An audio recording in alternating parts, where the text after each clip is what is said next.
Issei est un goon triste et solitaire qui sort avec une fille pour la première fois et se fait poignarder. Tout change quand une déesse le ressuscite, et en fait le démon le plus puissant pour qu'il puisse se venger. Tout commence dans une ancienne école de filles, où Issei et ses amis s'inscrivent, pensant devenir les rois du harem. Mais en réalité, ces perdants sont au bas de l'échelle, et ne peuvent que jeter un œil dans les vestiaires des filles. Pendant que les garçons se lamentent, Issei aperçoit Rias, la présidente du club de recherche occulte, et se sent immédiatement attiré par elle, sans savoir pourquoi. Plus tard, alors qu'Issei rentre chez lui, une fille nommée Yuma apparaît soudain pour lui demander de sortir, et malgré qu'il ne la connaisse pas, il, le désespéré, dit oui. Le lendemain, Issei et Yuma décident d'aller ensemble à leur premier rendez-vous. Tout semble parfait quand ils font du shopping, et finissent dans un diner où Issei entrevoit les formes de Yuma et s'étouffe avec sa boisson. Après le repas, Issei prend son courage à deux mains pour lui tenir la main, et juste quand il pense que tout va bien, Yuma lui demande de lui rendre un dernier service. Alors qu'Issei s'approche pour l'embrasser, Yuma lui demande soudain de mourir, mais Issei se demande si c'est un nouveau genre de fantasme. Soudain, le vêtement de Yuma se déchire alors qu'elle se transforme en démon et le poignarde avec une lance lumineuse. Elle révèle alors que son existence pose une menace à certains démons à cause d'une arme que Dieu a placée dans son corps. Après son départ, la vie d'Issei s'évanouit, mais il ne pense qu'à Rias, souhaitant dans sa prochaine vie mourir entre les mains d'une fille plus belle comme elle. Soudain, Rias apparaît et dit qu'elle le prendra et fera de lui son esclave. Le lendemain matin, Issei se réveille en pensant que c'était un cauchemar. Mais en arrivant à l'école, personne ne se souvient de Yuma. Issei consulte alors son téléphone pour retrouver son contact et son adresse, mais à sa grande surprise, tout a disparu. Après l'école, alors qu'il regarde des méchants animés avec ses amis, Issei pense que quelque chose ne va pas dans ce rêve bizarre. Cependant, quand ses amis éteignent la lumière pour s'amuser, il se rend compte qu'il ne peut pas faire la différence entre la lumière et l'obscurité. Sur le chemin du retour, Issei découvre ses nouvelles capacités de vampire. Il se dirige alors vers l'endroit où tout a commencé avec Yuma. Et en se demandant si c'est un rêve, un ange déchu nommé Donosik apparaît. Issei fait un bond en arrière, surpris par son propre pouvoir. Il essaie de s'enfuir, mais se rend compte que Danasik vole au-dessus de lui avec des ailes. Juste à ce moment-là, Danasik atterrit devant lui et dit qu'il doit être un démon errant puisqu'il n'a ni maître ni allié à proximité. Immédiatement, Danasik invoque sa lance lumineuse et transperce Issei, qui essaye alors de retirer la lance, mais se brûle avec. Donosik explique ensuite que la lumière est un poison mortel pour les siens et essaye de le tuer définitivement. Cependant, son attaque est contrée quand Rias apparaît et lui dit de se retirer. Ignorant cela, il attaque Rias, mais elle est protégée par deux de ses serviteurs. À ce moment-là, Donatik remarque les cheveux rouges de Rias et réalise qu'elle doit être de la famille Grémori, alors il exige qu'elle surveille ses compagnons de plus près et se retire finalement pendant que Rias se dépêche de sauver la vie d'Issei encore une fois. Le lendemain, Issei se réveille sans vêtements et panique en voyant Rias allongée dans son lit sans vêtements elle aussi. Surpris, Issei demande si c'est un rêve, mais Rias explique que tout ce qu'il a vécu est réel et révèle qu'elle est un démon et sa nouvelle maîtresse. Juste à ce moment-là, la mère d'Issei l'appelle et se dirige vers sa chambre pour le réveiller pour l'école, ce qui le panique. Soudain, sa mère entre et les trouve dans une position suggestive, alors elle ferme la porte et le dit à son père. À l'écoute de ces mots, Issei ressentit une certaine confusion et se mit à réfléchir à la manière d'expliquer la présence d'une jeune fille dans sa chambre pour le premier jour de la rentrée. En tentant de comprendre comment il avait atterri dans cette situation, Rias fit un commentaire sur l'attrait particulier de sa famille. En levant les yeux, Issei remarqua certaines de ses particularités, mais Rias lui répliqua qu'il pouvait les observer aussi longtemps qu'il le désirait. Cependant, quand Issei envisage de les retrouver, Rias se prépare et lui demande s'il éprouve une gêne au niveau de sa blessure. Étonné, Issei se demande comment elle est au courant de son songe. Toutefois, Rias précise qu'il ne s'agit pas d'un simple songe et explique qu'il a pu guérir pendant la nuit grâce à la magie qu'elle a partagée avec lui tout ce temps. En entendant cela, Issei panique, mais Rias le rassure en disant que sa carte est toujours intacte. Après cela, Rias déclare que le monde est rempli de mystères, et quand Issei lui demande ce qu'elle voulait dire plus tôt par démon, Rias révèle qu'elle est un démon et sa maîtresse. Plus tard, Issei et Rias entrent dans l'école, attirant l'attention et faisant se demander à tous comment ce sous-marin a pu se retrouver avec l'idole de l'école. Peu après, Rias dit qu'elle va envoyer quelqu'un à Issei. Et juste au moment où elle part, Matsuda apparaît soudain et donne un coup de poing à Issei pour avoir trahi la fraternité des perdants. Mais Motohama le calme et propose d'écouter Issei d'abord. Matsuda demande alors à Issei ce qui s'est passé. Issei répond qu'il était occupé toute la nuit à jongler avec des melons. Pendant ce temps, Rias croise Sona, qui lui fait remarquer qu'il est inhabituel pour elle d'inviter quelqu'un d'idiot chez elle. Mais Rias dit qu'elle s'est fait un petit frère idiot. Plus tard en cours, Yuto entre, faisant chavirer les filles, tandis qu'Issei est jaloux. Yuto s'approche d'Issei et lui dit qu'il a été envoyé par Rias. Lorsqu'il lui demande de le suivre, les filles craignent que Yuto ne soit contaminé par le loser. Peu après, ils arrivent dans une vieille maison avec des bougies allumées, et Yuto présente Koneko comme membre de première année du club. Pendant ce temps, Issei admire sa silhouette et est excité à l'idée de rejoindre le club. Soudain, Issei entend le bruit d'une douche, et quand il réalise que c'est Rias, il est aux anges. Cependant, sa joie est de courte durée, car Akino lui fait remarquer qu'il a l'air creepy. Ensuite, elle s'approche de lui et se présente comme la vice-présidente du club. Alors qu'Issei rêve des possibilités d'être dans le même club que deux idoles célèbres de l'école, Ria sort de la douche et s'excuse d'avoir dormi chez lui. Après cela, Ria dit que le club de recherche occulte n'est qu'un écran et révèle qu'ils sont tous des démons. De plus, elle explique à Issei que l'homme qui l'a attaqué la veille est l'un des anges déchus qui ont servi Dieu, mais ont été chassés aux enfers pour avoir été mauvais. Depuis le Moyen-Âge, il y a une lutte constante pour la domination dans les enfers. Et comme les anges normaux chassent aussi les démons sur ordre de Dieu, Ria déclare qu'il y a une impasse à 3. À ce stade, le cerveau d'Issei fond et il dit que c'est trop compliqué pour un idiot comme lui. Rias lui rappelle alors son rendez-vous avec Yuma. Mais quand Issei refuse de la croire, Rias lui montre une photo de lui et Yuma pour prouver son point. Surpris, Issei lui demande comment elle a eu la photo, et elle explique que Yuma vient du même groupe qui l'a attaqué la nuit précédente. En entendant cela, Issei souligne que ses amis n'ont aucun souvenir d'elle, et qu'il ne peut pas trouver son contact sur son téléphone. En réponse, Rias dit que Yuma a dû utiliser ses pouvoirs comme elle a hypnotisé ses parents un peu plus tôt. Lorsqu'elle dit que Yuma a effacé les souvenirs de leur relation après avoir accompli sa mission, Issei se demande « Quelle est cette mission ?» Rias explique que Yuma l'a tué après avoir confirmé la présence d'un gear sacré dans son corps. Le gear sacré est un pouvoir inhabituel, présent chez certains humains, donc Rias dit que les démons et les anges déchus sont parfois menacés par cela. Ensuite, Rias demande à Issei de lever la main et d'imaginer l'être le plus puissant qui lui vient à l'esprit. Mais il dit que c'est trop soudain. Elle lui dit alors de se concentrer, mais Issei est distrait par son porte de paradis et a du mal à se concentrer. Finalement, il abandonne et Rias décide d'y aller doucement avec lui. Sceptique, Issei dit qu'il pourrait avoir tort, mais Rias insiste sur le fait que les anges déchus l'ont ciblé parce qu'ils craignent le gear sacré. Curieux, Issei demande comment il est toujours en vie, et Rias explique qu'il l'a summoné avec un flyer magique juste avant sa mort. Ria révèle aussi qu'il est né dans une famille de démons de haut rang. En faisant une course, Issei réalise qu'il n'est plus humain, car il voit mieux la nuit, et a aussi des ailes comme les autres membres du club. Ria a expliqué que les démons collectent du pouvoir en formant des contrats avec des humains et en recevant une compensation. Mais ces derniers temps, ils distribuent des cercles magiques aux potentiels contractants via des flyers au lieu de les dessiner. Pendant qu'Issei préparait les flyers pour livraison, Rias a expliqué qu'il laissait normalement les familiers s'en occuper, mais comme il est le nouveau démon, il doit apprendre les bases. Elle lui chuchote alors qu'il pourrait avoir ses propres serviteurs un jour s'il travaille dur. Motivé, Issei demande si le serviteur lui obéira, même quand il veut faire des choses creepy avec eux, et Rias confirme que oui. À cause de cela, Issei décide de devenir roi de harem et roule comme un fou pour livrer les flyers. Ensuite, il retourne au club, et Rias dit qu'elle a encore une tâche pour lui. Comme Kaneko a reçu 2 demandes de summon, elle dit qu'elle le laissera s'occuper d'une.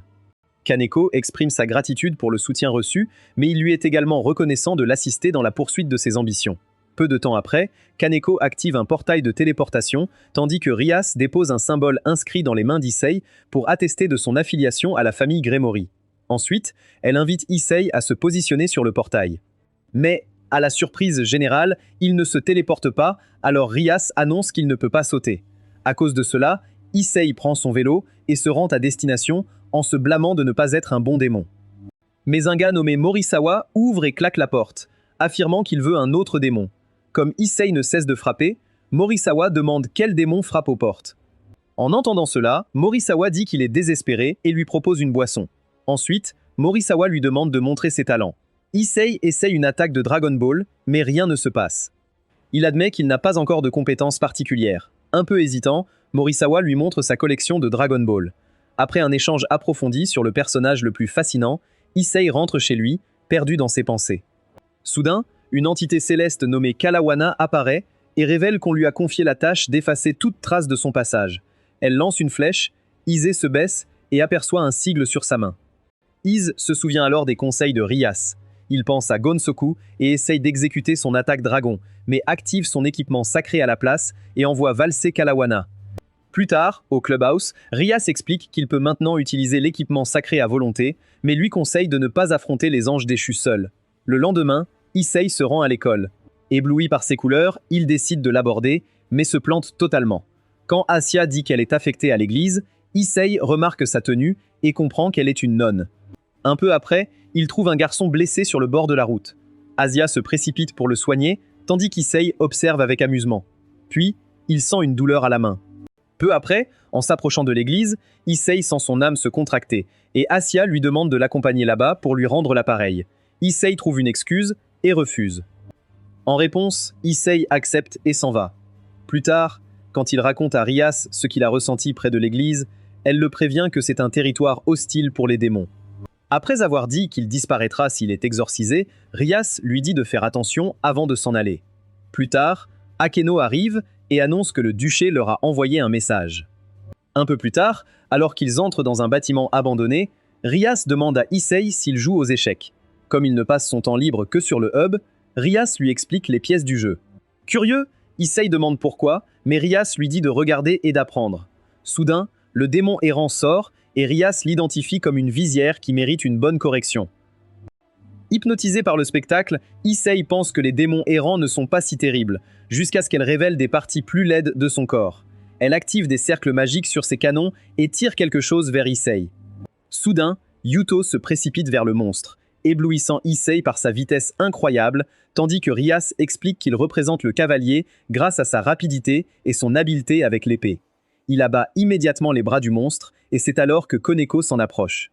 Juste à ce moment, Koneko déchire le corps du monstre, et Rias explique qu'elle représente la tour grâce à sa force immense et sa capacité défensive. Koneko jette alors le monstre au sol, alors qu'il s'écrase à côté. Pendant qu'Akeno s'approche pour montrer ses compétences, le monstre attaque soudain Rias, mais Issei active rapidement son équipement sacré pour la sauver. À ce moment-là, Rias ordonne à Akeno de finir le monstre. Akeno activant ses compétences de foudre, Rias révèle qu'elle est la reine qui combine les pouvoirs des autres pièces. Soudain, Akeno déchaîne sa foudre sur le monstre, le laissant baveux. Rias lance un sort pour l'achever et suggère qu'il rentre. Juste à ce moment, Issei demande à Rias quel est son rôle, et elle lui dit qu'il n'est qu'un pion, le faisant paniquer. Plus tard, lors de sa prochaine mission, Issei se rend triste en réalisant qu'il a beaucoup de chemin à faire pour devenir un roi de harem. En arrivant à destination, il trouve la porte ouverte et sent soudain que quelque chose ne va pas. Mais, ne voulant pas décevoir Rias en échouant à former un contrat, il entre dans la maison. Peu après, ses mains se tachent de sang provenant des murs et il découvre un cadavre dans une mare de sang. Dans sa panique, se demandant ce qui s'est passé, un type assis sur le canapé dit que c'est la récompense des méchants. Il se présente alors comme Fried, un exorciste, alarmant Issei qui recule d'un pas. Fried sort ensuite ses armes en déclarant qu'il chasse les démons pour gagner sa vie. Voyant cela, Issei panique, donc Fried l'attaque, mais il évite à peine l'attaque et active son équipement sacré. Lorsque Issei tente d'attaquer Fried, il se fait trancher dans le dos et tombe au sol. Fried essaye alors de le transpercer, mais Asia arrive en criant et Fried la présente comme son assistante. Lorsque Asia reconnaît Issei et demande pourquoi il est là, Issei s'excuse et révèle qu'il est un démon. Asia commence alors à pleurer et Fried lui fait la leçon sur l'incompatibilité entre les humains et les démons. Après cela, il essaye d'exécuter Issei, mais Asia se met en travers et supplie qu'il soit épargné car c'est une bonne personne. Agacé par cela, Fried lui fait une entaille d'avertissement, déchirant ses vêtements et exposant ses mini-petites poitrines. Il la saisit et la plaque contre le mur tout en inspectant son corps, mais Issei prend son courage à deux mains et prend sa défense. Fried laisse alors Asia et se prépare à combattre Issei. Après avoir pesé ses options, Issei comprend qu'il n'a aucune chance, mais à cause de son ego, il attaque Fried et le met à terre. Irrité, Fried essaye de couper Issei en morceaux, mais Kiba apparaît soudainement pour le défendre, suivi par Akeno et Koneko. Yuto prévient alors Fried qu'Issei appartient à leur groupe, mais l'idiot s'excite en voyant plus de démons à chasser. Juste à ce moment, Reyes apparaît et accuse Fried de s'en prendre à son servant. Se tournant vers Issei, elle lui demande s'il est blessé. Mais Issei s'excuse d'avoir échoué à une autre mission, Alors Rias se reproche de l'avoir envoyé dans un danger sans vérifier correctement. Pendant ce temps, Fried rabroue Asya pour avoir échoué dans son travail, tandis que Rias dit qu'elle est sans pitié chaque fois que quelqu'un s'en prend à son servant. Juste au moment où Rias se prépare à se battre, Akeno déclare que sauver Issei est la priorité. Koneko lance une boîte sur Fried alors qu'ils se préparent tous à se téléporter. Cependant, Issei suggère de prendre Asya avec eux, mais Rias dit que seuls les membres de son foyer peuvent se téléporter avec eux. Alors, il crie son nom alors qu'ils disparaissent. Le lendemain, Rias guérit Issei avec ses peluches magiques, mais il se sent gêné à cause de son sexe de 3 pouces et sort de la douche. Pendant qu'Akeno s'occupe de lui, elle explique qu'il faudra un certain temps pour qu'il guérisse complètement, puisque l'exorciste errant lui a bien fait mal. En entendant cela, Issei demande si les exorcistes ont aussi des errants, et Yugo explique que certains exorcistes se font expulser de l'église et travaillent sous des anges déchus. Juste au moment où il se demande si cela fait d'Asya une errante, Rias sort de la douche et le confirme. Plus tard, il se reproche d'être un faible, car il n'a même pas pu sauver une fille qu'il aime. À cause de cela, il décide de s'entraîner pour devenir plus fort en faisant des tractions dans un terrain de jeu, mais il se rend vite compte qu'il n'est pas fait pour ça. Cependant, juste au moment où il pense qu'Asya est probablement avec son patron, elle apparaît au terrain de jeu. Peu après, il traîne dans un diner où Issei lui montre comment manger des hamburgers. Curieux, il demande comment elle l'a trouvé, et Asya explique qu'elle était en pause, alors elle s'est promenée et est tombée sur lui. Juste là, Issei propose de passer la journée à jouer. Ils explorent la ville, jouant et s'amusant. Plus tard, en prenant des boissons, Asya dit qu'elle ne s'est jamais autant amusée, mais Issei dit qu'elle exagère. Juste à ce moment, Asya sent que les blessures d'Issei ne sont pas complètement guéries. Il s'asseye donc quelque part au calme, et elle utilise sa magie sur lui. Immédiatement, Issei se sent comme neuf et commente qu'elle est incroyable. Ensuite, Asya raconte son histoire triste sur son abandon dans une église où elle a grandi et découvert ses dons. En conséquence, elle a commencé à guérir des gens du monde entier. Elle était heureuse d'aider, jusqu'au jour où elle a guéri un démon, ce qui était étrange. Alors, elle a été marquée comme hérétique. En entendant ça, Issei comprend pourquoi elle a été récupérée par un ange déchu, tandis qu'Asya explique qu'elle n'avait aucune idée dans quoi elle s'embarquait. Quand elle ajoute qu'elle espère que ses rêves se réalisent, Issei lui demande lesquels et elle révèle qu'elle rêve de se faire beaucoup d'amis et de s'amuser avec eux. Quand elle dit qu'elle n'a jamais eu d'amis, Issei affirme qu'ils sont déjà amis puisqu'ils se sont bien amusés ensemble. Il demande alors si cela lui suffit, mais Asya dit qu'elle ne veut pas lui causer de problème. Cependant, Issei lui garantit qu'un démon et une nonne peuvent s'entendre sans problème. Donc, Asya s'excite, mais Yuma apparaît soudainement en disant que c'est impossible. Quand Asya la reconnaît, Yuma lui dit qu'elle ne peut pas s'enfuir. À ce moment, Asya confesse à Issei qu'elle a fui l'église parce qu'elle n'est pas d'accord avec le fait de prendre des vies. Issei dit alors qu'il s'en doutait, car c'est bizarre qu'une fille si gentille traîne avec des escrocs. Faisant face à Yuma, Issei demande ce qu'elle veut et elle invoque soudainement une lance lumineuse, promettant de le mettre hors d'état de nuire cette fois. Pour se défendre, Issei active son équipement, mais cela fait juste rire Reino, qui explique que son équipement de main de dragon n'est qu'un objet ordinaire qui double temporairement sa puissance. Pour couronner le tout, elle dit que son supérieur l'a contrainte à jouer la fausse petite amie d'un loser parce qu'ils ont peur du jouet qu'il appelle équipement. Agacé, Issei lui dit d'arrêter, mais Yuma dit qu'il n'a aucune chance contre elle et lui conseille de remettre Asya. En réponse, Issei dit qu'il doit prouver qu'il est un homme et active son équipement de main de dragon, mais il est transpercé avant même de se renforcer. Rapidement, Asya le guérit pendant que Yuma lui dit de retourner à l'église avec elle, puisque son équipement de guérison est meilleur que ce qu'Issei a.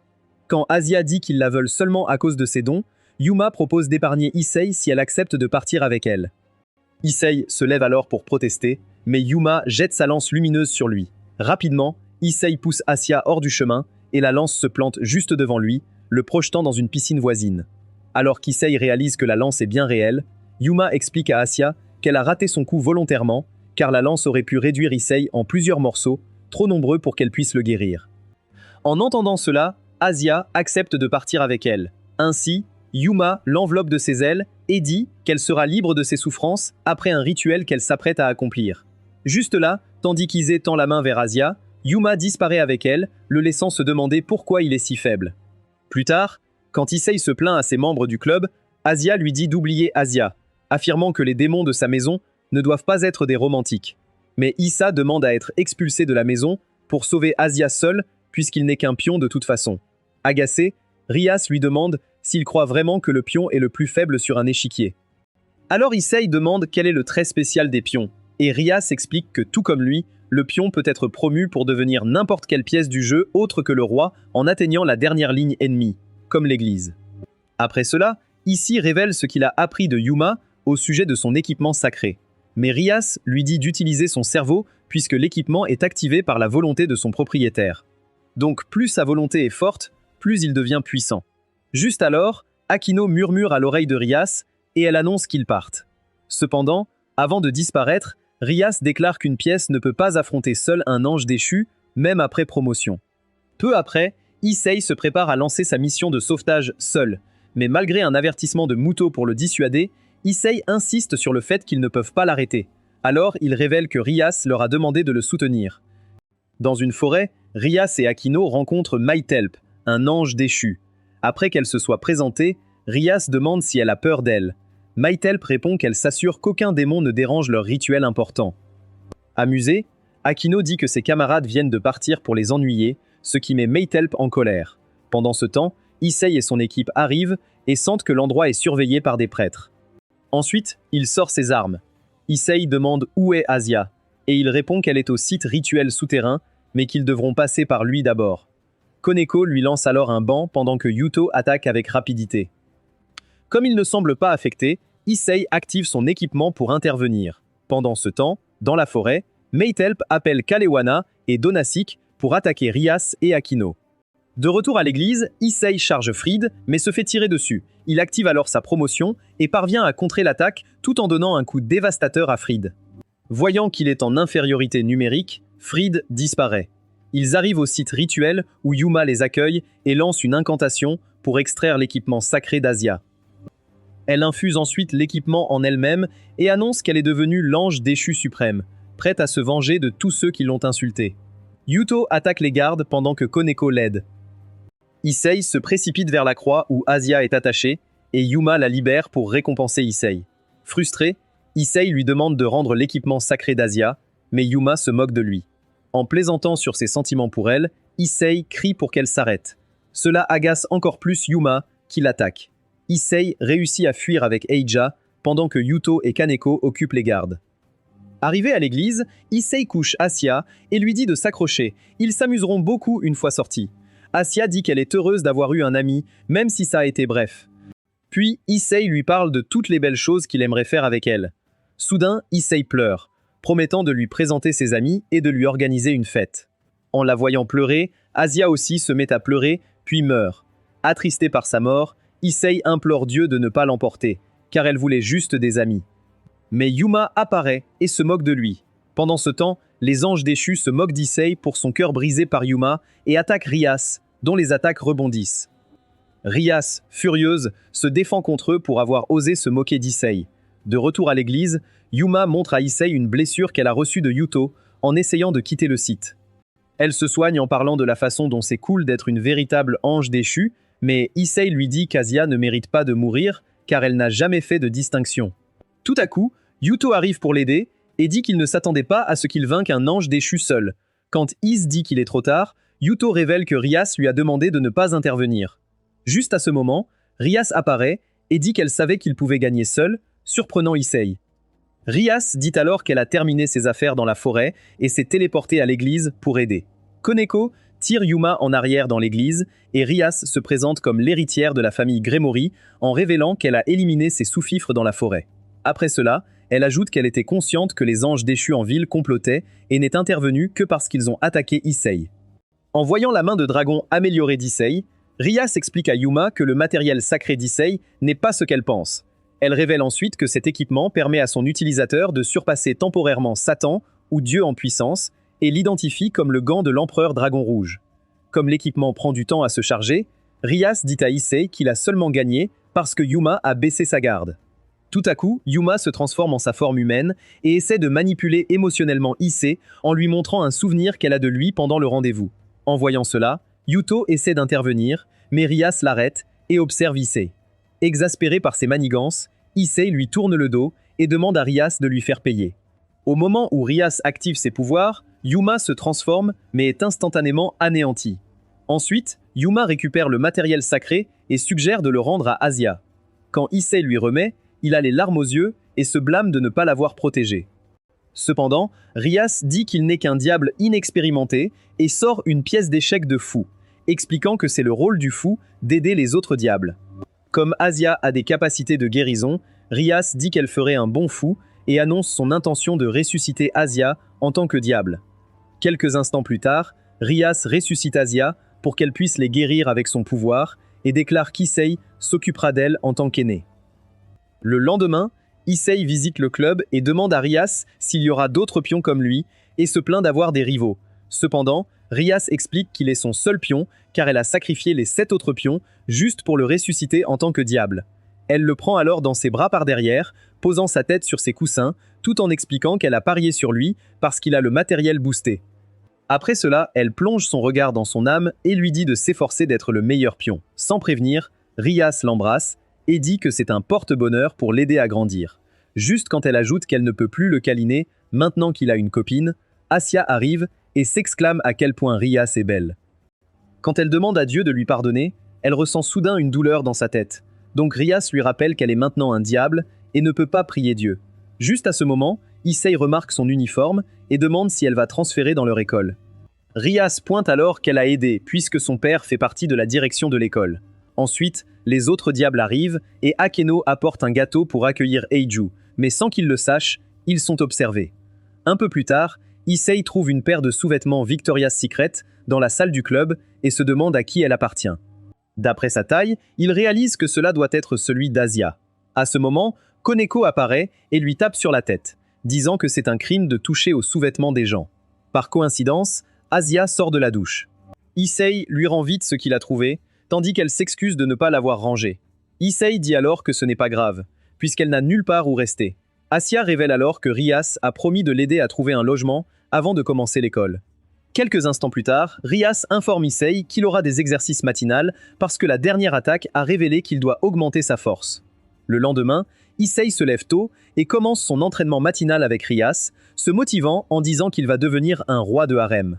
Lorsqu'il ajoute qu'il ne s'attendait pas à ce que les diables s'entraînent, Rias dit qu'elle ne veut pas de serviteurs faibles. Alors Issei court plus vite, promettant de donner le meilleur de lui-même.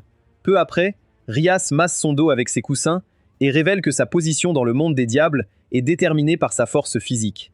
Après cela, Issei fait des pompes avec Rias assise sur son dos, mais il est bientôt distrait par la douceur de ses gâteaux de riz. Sensing this, Rias spanks his rump and tells him to get rid of his cultured thoughts. Issei then notices Rias looking around for something, and just then Aisha shows up. Afterwards, she serves some tea to Issei, who then asks why she showed up. En réponse, Asia dit qu'elle est là sur ordre de Rias. Quand elle se tourne vers elle, Rias annonce qu'elles vont chez Essa. En arrivant, Issei voit des bagages dehors et demande d'où ils viennent. Asia dit que c'est à elle, et Rias déclare qu'Asia vivra avec lui à partir de maintenant. Quand Issei panique, Rias dit qu'elle a demandé à Asia de choisir un endroit et elle a choisi sa maison. Peu après, il rencontre les parents d'Issei et leur en parle. Mais ils disent qu'une autre famille serait mieux pour Asia car Issei touche à tout avec son comportement. En entendant cela, les parents d'Issei s'excitent à l'idée que leur fils pourrait enfin les rendre fiers. Quand ils acceptent la proposition de Rias, Issei commente qu'il n'est pas prêt à se marier. Le premier jour d'Asia à l'école, elle se présente et les amis cultivés d'Issei l'évaluent immédiatement. Cependant, quand elle révèle qu'elle vit avec Issei, ses amis essaient de l'éliminer pour lui avoir volé toute leur chance. Pendant ce temps, Issei voit Asia s'entendre avec d'autres filles. À son insu, les filles échangent des conseils pour survivre avec un goofball cultivé. Après l'école, Issei donne un tour à Asia sur son vélo et dit qu'elle doit être épuisée. En réponse, Asia dit qu'elle s'est amusée car tout le monde à l'école était amical, y compris ses amis. En entendant cela, Issei demande s'ils ont fait quelque chose de bizarre, mais elle dit qu'ils l'ont juste invitée à la prochaine réunion. Quelques instants plus tard, ils arrivent au club où ils trouvent Rias dans la lune. Quand elle revient, elle annonce qu'Asia fera ses débuts ce soir. Mais comme Asia n'a aucune idée de ce que cela signifie, Issei explique qu'elle devra se téléporter chez un client et former un contrat. Cependant, il dit que c'est trop tôt car Asia n'est qu'une diablesse depuis quelques jours. Juste à ce moment-là, Akino entre en disant que c'est bon puisque les pouvoirs démoniaques d'Asia ne sont qu'un peu en dessous des siens. Malgré cela, Issei pense qu'il doit encore protéger Asia, alors il propose d'y aller jusqu'à ce qu'Asia s'habitue à vivre en ville. En route vers l'endroit, Issei s'inquiète que le client puisse être un dégénéré cultivé et pourrait s'en prendre à elle. Peu après, il arrive chez le client et réalise que c'est le cousin de Hulk déguisé en méchant. Quand la Barbie musclée se présente comme Milton, Issei s'effondre de choc. Ensuite, Milton lui demande d'invoquer une fille magique, mais Issei lui dit de prendre une version en silicone. Après avoir fait quelques autres demandes irréalistes, Milton commence à pleurer. Alors Issei le console pour éviter de réveiller les voisins. Juste à ce moment-là, Milton suggère qu'ils regardent Netflix ensemble. Plus tard, sur le chemin du retour, Issei se demande pourquoi il n'a que des clients bizarres. Juste alors, Rias l'appelle sous la douche pour lui demander des nouvelles de la mission. Le lendemain, pendant que les amis d'Issei regardent des filles en tenue de sport, il pense à la déception que Rias semblait avoir lors de l'appel de la nuit précédente, car il n'a pas pu former de contrat. Il décide donc de sécher les cours et de faire une sieste à la place. Après une courte sieste dans la salle de club, Issei se réveille avec une montagne de courbes qui le regarde. Choqué de voir Rias allongé à côté de lui sans rien, sa main commence à se diriger vers ses seins toute seule. Soudain, Rias se réveille, alors Issei lui demande comment elle a fini dans son lit, et Rias explique qu'elle a décidé de faire une sieste car elle était fatiguée. Elle retire ensuite ses ailes et demande à Issei s'il aime ce qu'il voit. Quand Issei confirme qu'il est un grand fan, Rias dit qu'elle le laissera jouer avec ses orbes s'il forme un contrat avec quelqu'un. Plus tard dans la journée, ils se téléportent ensemble à l'endroit, pendant que les autres diables souhaitent bonne chance à Ace. Quand ils arrivent à l'appartement du client, ils trouvent la cliente en costume de samouraï. Elle se présente comme Suzanne, en ajoutant qu'elle porte l'armure pour se protéger des dangers de la nuit. Quelques instants plus tard, Issei demande à Suzanne quelle est sa demande, et elle leur demande de l'accompagner à l'université pour récupérer des notes qu'elle y a laissées, car il fait peur la nuit. Issei accepte sa demande, mais juste quand il s'excite à l'idée de remplir la demande et imagine à quel point il va tripoter ses ballons, Suzanne dit qu'elle a une autre demande. Alors Suzanne écrit la lettre et l'envoie avec une flèche. Le matin, le chevalier arrive avec la flèche dans son casque et dit qu'il a reçu sa lettre et qu'il aimerait sortir avec elle. À ce moment-là, Rias lui donne 5 secondes pour jouer avec ses melons. Mais alors qu'il essaie de commencer, Rias compte jusqu'à l'arrivée des autres démons. Quelques jours plus tard, Issei annonce qu'il va distribuer des flyers, mais Rias dit que ce sera sa dernière semaine, car c'est juste une partie de son entraînement. Quand Rias explique que les familiers aident à délivrer des messages, Asya demande comment on acquiert des familiers. Juste à ce moment, Sona et d'autres membres du conseil entrent. Lorsque Issei se demande ce qui se passe, Akeno explique que Sona est l'héritière de la famille Citri, ce qui surprend Issei de voir d'autres démons à l'école. Rias présente alors Issei comme son pion et Asya comme sa dame.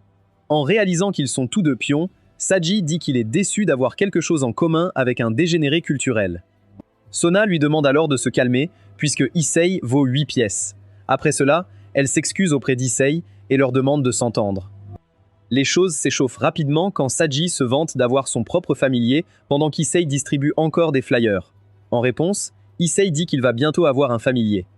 Mais comme le maître des familiers n'est disponible qu'une fois par mois, il décide de jouer à un jeu pour voir qui pourra le rencontrer. Le lendemain, Rias et Akeno affrontent Sona et Shinra. À sa grande surprise, Matsuda et Motohama le rejoignent avec des jumelles. Quand il demande comment ils ont su, ses amis expliquent que la nouvelle a vite circulé. Depuis la ligne de touche, Koneko relève qu'ils ne peuvent pas utiliser leur pouvoir. Mais à sa surprise, les joueurs commencent à utiliser leurs capacités subtilement. Comme aucun gagnant n'émerge, Rias annonce plus tard dans la salle que le vainqueur sera déterminé par un match de balle au centre. La nuit suivante, Rias et son équipe s'échauffent pour le match. Pendant qu'Akeno aide Asya à s'étirer, Issei les regarde et imagine des choses entre elles.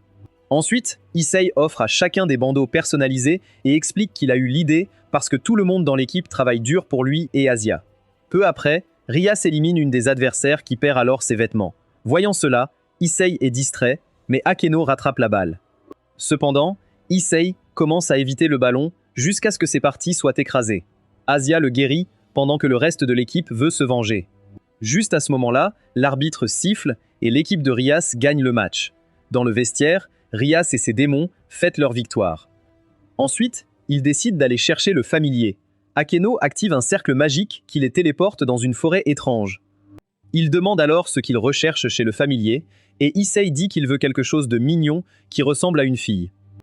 Malheureusement, un esprit d'eau musclé apparaît. Ressemblant à un tueur à gages, Issei la rejette. Issei choisit donc le Dragon Sprite, mais des gouttes de slime corrosif tombent sur tout le monde. En entendant cela, Issei décide de faire du slime son familier, pendant que Rias lui conseille de bien réfléchir. Issei étreint Asia pour protéger les slimes, mais Rias lui dit de s'écarter car il faut les brûler. Ensuite, le Dragon Sprite se perche sur l'épaule d'Asia pendant que Zatuji explique la situation. Le lendemain, pendant qu'Asia câline rase, Issei s'insurge et est de nouveau frappé par la foudre. Surpris, Issei se demande comment ils en sont arrivés là et s'excite à l'idée d'épouser son idole. Une voix lui parle alors et lui révèle qu'il est l'esprit du dragon dans sa gantelette, et il se réveille. Matsuda demande à Issei de lui organiser un rendez-vous avec une des filles contre des places au festival. Peu après, dans le vestiaire des filles, Eise et ses amis espionnent les filles, tout en se cachant. Koneko dit qu'il le mérite. Rias s'interroge sur sa culture et Issei dit qu'il a été influencé par ses amis. Après leur départ, Akeno révèle que leur client donne de bons avis sur Issei, même s'il ne peut pas former de contrat. Akeno pense que c'est bien, mais Rias s'inquiète qu'Issei puisse perdre confiance et dit qu'elle doit le soutenir davantage. Cependant, Akeno lui dit qu'elle s'investit trop avec Issei et lui conseille de ne pas trop l'acheter, mais Rias lui cloue le bec. Akeno s'en va et un cercle magique apparaît soudainement dans la pièce. Pendant ce temps, Issei craint que Koneko le déteste maintenant et se dirige vers la salle de bain pour prendre une douche, mais il entre alors qu'il ne devrait pas. Choqué de voir son membre, Asia se détourne alors qu'ils sont tous les deux en panique. Mais quand Issei se retourne pour partir, Asia le retient et dit que c'est la première fois qu'elle voit une vraie saucisse. Issei se blâme d'être entré maladroitement, mais Asia dit que ce n'est pas grave et qu'ils peuvent apprendre à se connaître en interagissant dans le bain. Elle l'enlace alors et dit qu'elle veut une part de lui. Cela met Issei en ébullition. Il attrape Asia et explique qu'elle doit être en colère quand un gars entre sans frapper. Juste à ce moment-là, la mère d'Issei apparaît et les voit ensemble dans la salle de bain. Quelques instants plus tard, Issei essaie d'effacer les images de Asia de son esprit, mais échoue. À ce moment-là, Rias apparaît dans sa chambre et lui demande soudainement d'utiliser sa carte de vierge en disant que c'est urgent. Quelques secondes plus tard, Rias se déshabille, tandis qu'Issei panique, n'étant pas mentalement préparé. Voyant sa réaction, Rias demande s'il ne la veut pas, mais Issei dit qu'elle se trompe. Rias révèle alors qu'elle a considéré plusieurs options, mais qu'Issei est le choix parfait car il a du potentiel et qu'il finira rapidement. Après cela, elle s'assoit sur Issei et lui montre où mettre son instrument. Mais comme l'idiot continue de gigoter, elle demande s'il va la décevoir. Juste à ce moment-là, une domestique apparaît et dit que son maître et Lucifer seront déçus de la voir s'amuser avec un commun. Face à la domestique, Rias dit qu'elle peut donner sa carte de vierge à qui elle veut et met en garde la domestique de ne pas traiter Issei de commun. La domestique couvre alors Rias de ses vêtements et se présente comme Graphia, la servante de la famille Gremory. Pendant qu'Issei est captivé par la beauté de la domestique, Rias lui pince la joue et s'excuse de ne pas avoir bien réfléchi. En entendant son nom, Graphia réalise qu'il est le diable avec le gear sacré. Alors Rias lui suggère de parler chez elle le lendemain. En route vers l'école, Issei pense à ce qui s'est passé la nuit précédente, mais il est soudain attaqué par ses amis pour les avoir mis en contact avec un gars qui aime les saucisses. Plus tard, Issei demande à Yuto s'il est au courant de la situation de Rias, mais Yuto dit que c'est probablement un problème interne de la famille Gremory. Quand ils arrivent au clubhouse, Graphia demande à Rias si elle doit informer ses serviteurs. Juste au moment où Rias s'apprête à faire une annonce, un gars nommé Razor apparaît et appelle Rias son amour. À ce moment-là, Graphia le présente comme un diable de haute classe et le troisième fils de la famille Phoenix. Après avoir révélé qu'il est aussi le fiancé de Rias, Razor reçoit une tasse de thé et fait l'éloge des compétences de Rias en matière de thé. Pendant qu'il caresse Rias, elle se lève et lui dit qu'elle n'est pas intéressée. En réponse, Rias dit qu'elle n'est pas en position d'être égoïste, puisque sa famille a besoin de ce mariage. Malgré cela, Rias déclare qu'elle épousera qui elle veut, mais Rias lui rappelle que ce mariage a été arrangé pour préserver la lignée pure des démons. Quand Rias insiste pour dire qu'elle n'épousera pas, Reza lui saisit le menton et dit qu'il l'entraînera en enfer, même si cela signifie brûler tous leurs serviteurs. Alors que les choses s'intensifient, Graphia leur dit de garder leur calme. Et quand elle déclare qu'elle a été envoyée par Lucifer, Razor se calme. Graphia explique ensuite que Lucifer a prédit qu'ils ne s'entendraient pas et lui a ordonné de les diriger pour résoudre le problème par un jeu de classement. Lorsque Issei se demande ce qu'est un jeu de classement, Yuto lui explique que c'est un jeu comme les échecs où les démons de haute classe combattent avec leurs serviteurs.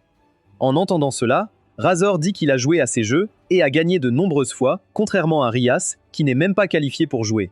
Après cela, Razor demande à Rias si les démons dans la pièce sont ses serviteurs. Et quand elle confirme cela, Razor rit et invoque ses 15 serviteurs.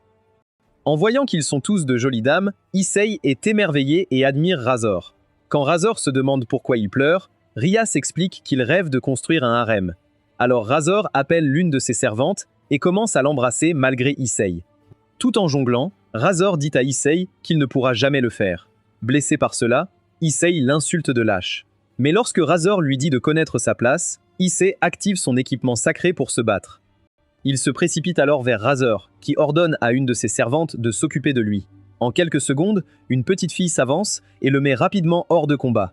Alarmé, Rias court pour vérifier son état, mais Ace perd connaissance pendant que Razor se moque de lui.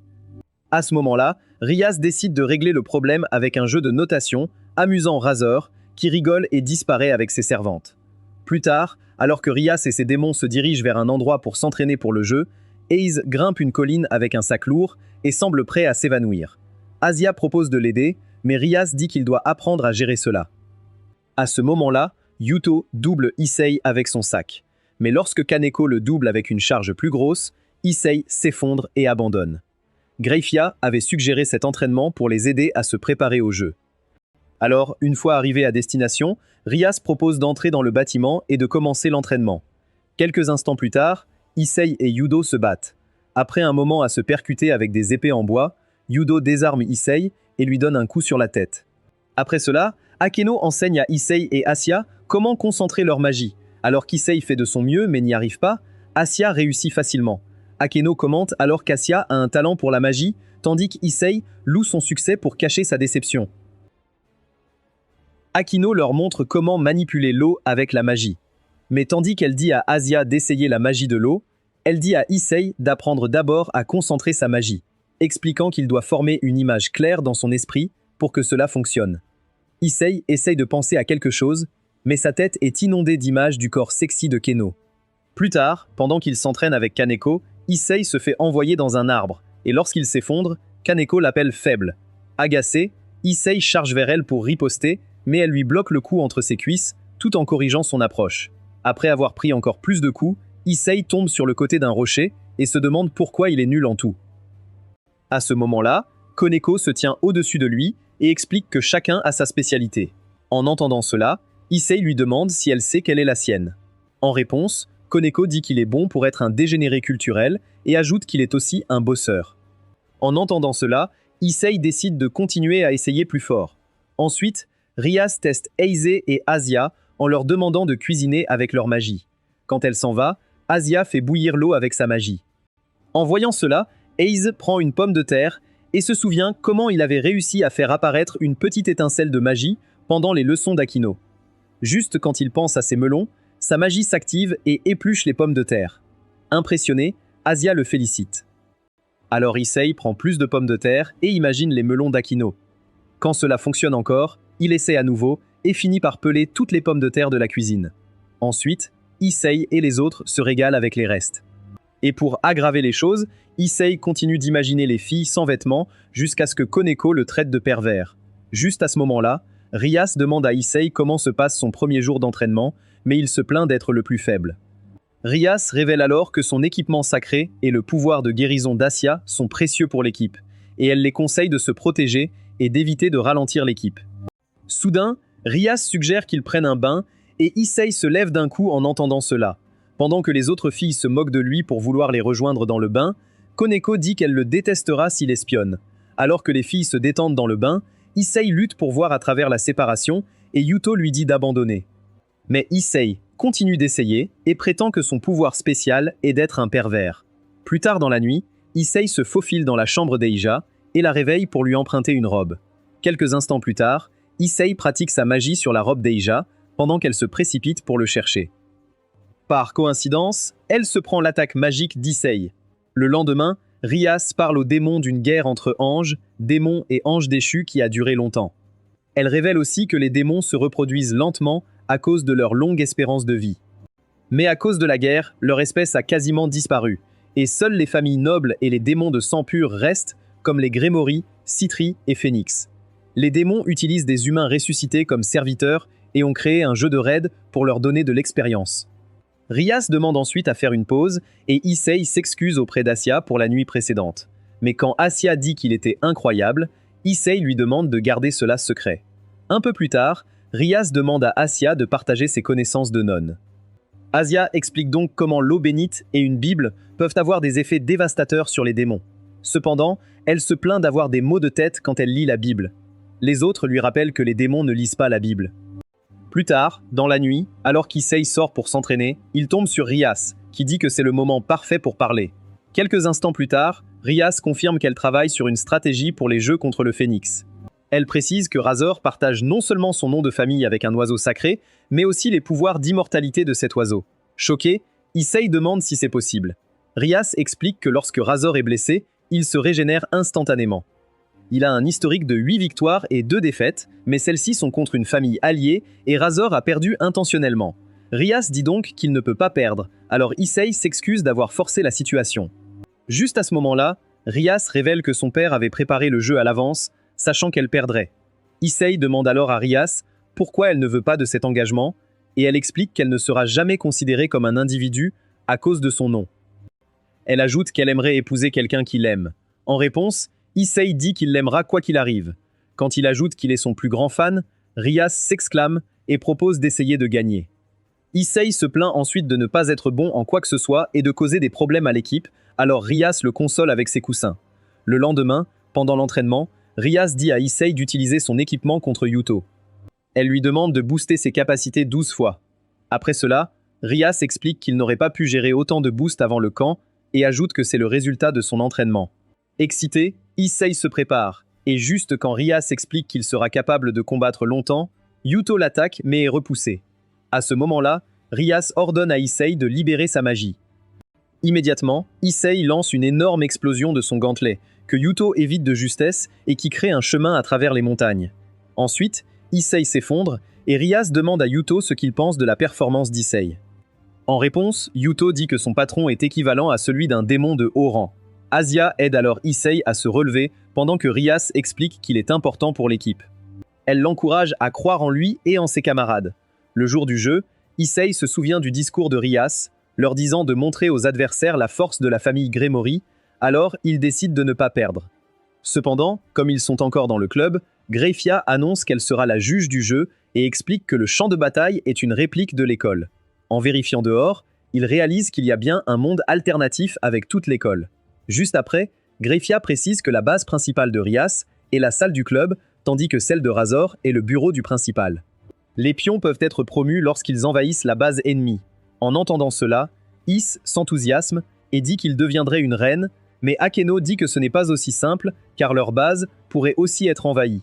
Après cela, Aken leur remet des appareils de communication pour les aider à communiquer sur le champ de bataille. Pendant que Razor dit à ses serviteurs de ne pas retenir leurs coups, Rias et son équipe passent en revue leur stratégie. Elle ordonne donc à Yuto et Koneko de sécuriser la forêt en posant des pièges et à Akeno de créer une illusion sur la forêt.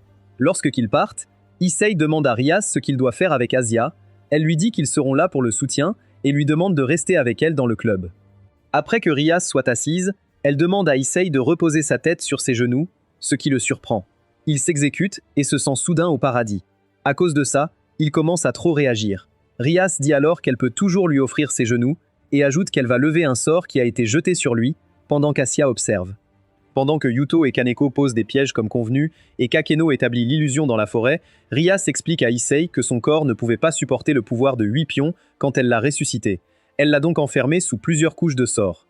Cependant, elle précise qu'elle a débloqué une partie de ce pouvoir et Issei confirme qu'il sent une certaine puissance couler en lui. Rias explique alors que c'est son pouvoir inhérent et ajoute qu'il a besoin d'un équipement amplificateur et d'un corps robuste pour le supporter. Ensuite, Rias avertit Issei de vaincre chaque adversaire, même s'ils essaient de l'aveugler. Issei promet donc de ramener la victoire. Quelques instants plus tard, Akeno informe Rias que les préparatifs sont terminés et elle ordonne à ses serviteurs de prendre position. Quand le combat commence, Ise et Koneko rencontrent un roi et 3 pions dans le gymnase de l'école. Koneko décide donc de s'occuper de la salle pendant qu'Ise se charge des pions. Pendant ce temps, 3 pions de Razor tentent d'infiltrer la base de Rias, mais ils déclenchent soudainement les pièges et évitent leurs attaques. Au gymnase, Koneko esquive de justesse une attaque d'un pion nommé Suilan, et cela déchire ses vêtements, distrayant Issei qui se fait ensuite renverser par les jumeaux malfaisants. Soudain, Koneko lance une contre-attaque et met Suilan hors de combat. Pendant ce temps, Issei s'enfuit des jumeaux malfaisants et manque de se faire vaincre par Mira, le 3e pion. Heureusement, il esquive l'attaque et booste son équipement avant de les mettre tous hors de combat. Comme le pion refuse de reculer, Issei active une technique spéciale et lance une attaque qui déchire leurs vêtements. Excité, Issei donne un nom à sa technique inventée, le Dress Break. À ce moment-là, il se remémore la nuit où Asia l'a surpris en train de s'entraîner et a perdu ses vêtements après avoir subi l'impact de sa technique. En voyant ça, Koneko dit qu'elle est déçue. Mais quand Rias demande « Comment ça se passe ?», Issei répond qu'ils vont bien. Alors Rias leur dit de s'en tenir au plan, et immédiatement, Issei et Kaneko fuient la scène. Soudain, Akeno fait exploser le bâtiment et tous ceux qui s'y trouvent avec sa foudre. Comme il faudra un certain temps à Akeno pour se recharger, Rias annonce qu'elle les rejoindra dès qu'elle se sera rétablie et leur demande de se préparer pour la prochaine phase. Pendant ce temps, à la base de Rias, les 3 pions détruisent les pièges et trouvent le club. Cependant, cela disparaît et Yudo arrive sur les lieux et leur informe qu'ils sont maintenant dans un des pièges d'Akeno. Imperturbable, les dames lui demandent s'il pense pouvoir les affronter seul et Yudo se prépare à se battre. Ailleurs, Koneko reproche à Issei sa technique horrible. Juste au moment où il avance, elle est soudainement frappée par une explosion de Yuba-Luna, la reine de Razor. Rapidement, Issei se précipite pour l'aider, mais Koneko disparaît bientôt et est éliminé du jeu. Agacé par cela, Issei défie Yuba-Luna de se battre, tandis que Rias lui dit par radio de se calmer car les pièces sont traitées à l'extérieur du jeu. Juste quand Yuba-Luna dit à Issei de se détendre car ils n'ont aucune chance, Eleno apparaît et dit à Issei de partir pendant qu'elle gère Yuba-Luna. Alors que les deux reines se préparent pour leur duel, Issei se précipite pour rejoindre Yuto, mais il est informé qu'il vient d'éliminer 3 pions. Peu après, Issei et Yuto pleurent la perte de Koneko et décident de se venger en gagnant. Juste à ce moment-là, Rias les informe qu'elle et Asia vont infiltrer la base ennemie et leur ordonne de distraire l'ennemi. Après cela, elle explique qu'ils n'ont pas le choix, Ikeno étant occupé et l'ennemi ne s'y attendant pas. Issei et Yuto s'approchent donc de la base ennemie et les challenge. Elle sort son épée et Yuto s'avance pour l'affronter, disant qu'il a hâte de croiser le fer avec un autre chevalier. Il commence à combattre quand d'autres pièces surgissent. À ce moment-là, la 2e chevalière de Ravel, Isabella, s'avance pour combattre, surprenant Issei, qui lui demande ce que fait Ravel dans le jeu. Isabella attaque alors Issei en expliquant que Ravel est sa sœur. Cependant, Issei évite la plupart des attaques d'Isabella en attendant de renforcer son attaque. Soudain, elle lui porte un uppercut qui active son gant. Isabella commente qu'il semble meilleur qu'avant. Pendant ce temps, Carliman brise l'épée de Yudo avec son épée enflammée. Mais Yudo régénère soudain une épée de glace. Quand leurs épées se rencontrent à nouveau, elle détruit l'épée enflammée de Carliman. Tout à coup, elle sort une dague et la utilise pour écraser l'épée de glace. À sa grande surprise, Yuto régénère une autre épée avec un noyau de vide qui absorbe toutes ses flammes. Soudain, il canalise la terre, et de nombreuses épées émergent du sol, essayant d'empaler Calamine. Mais elle évite l'attaque. Pendant ce temps, Issei est distrait et reçoit un coup.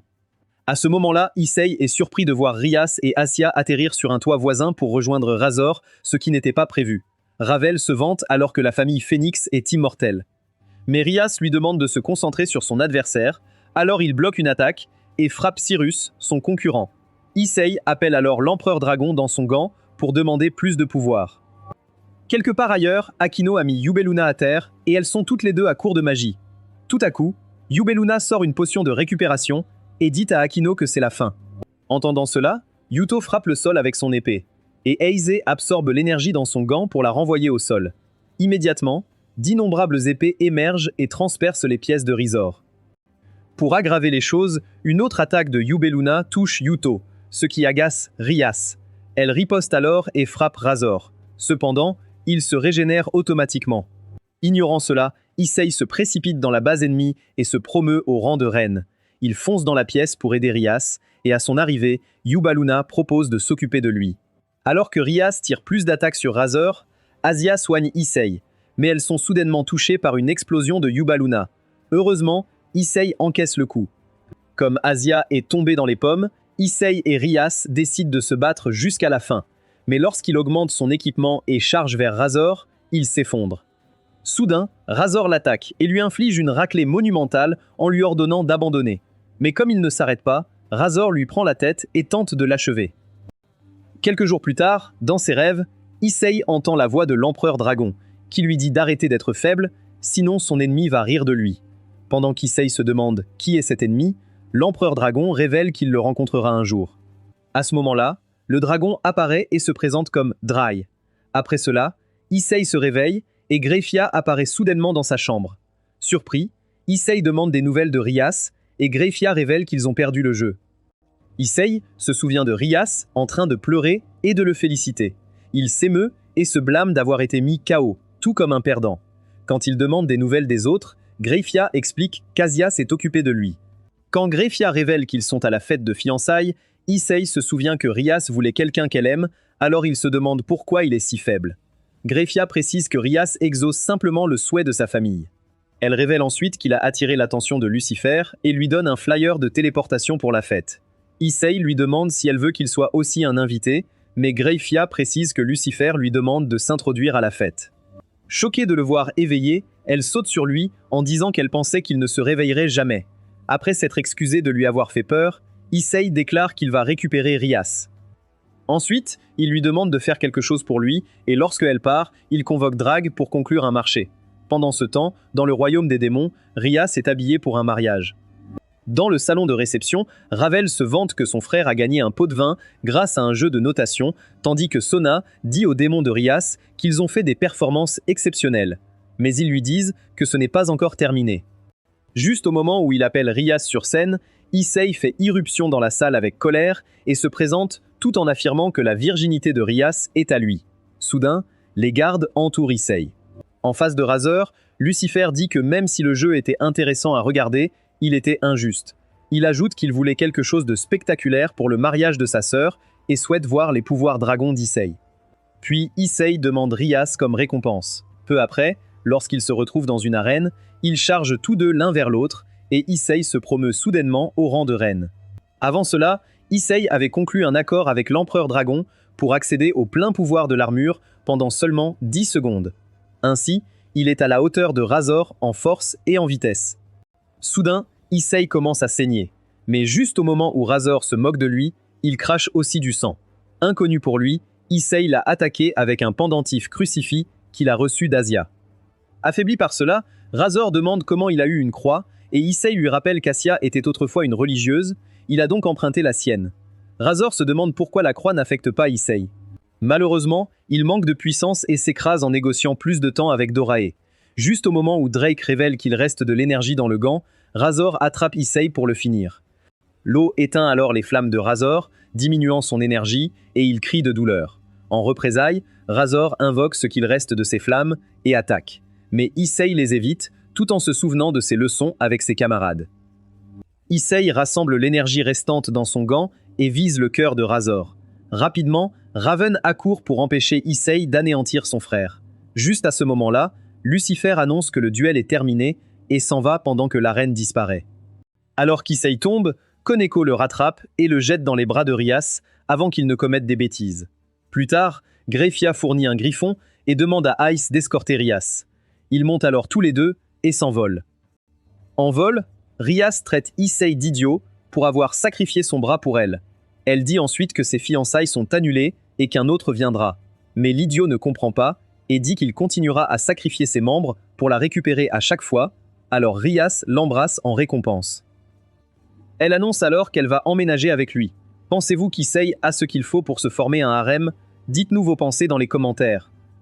Si vous voulez plus de vidéos comme celle-ci, aimez et abonnez-vous à la chaîne. Merci d'avoir regardé.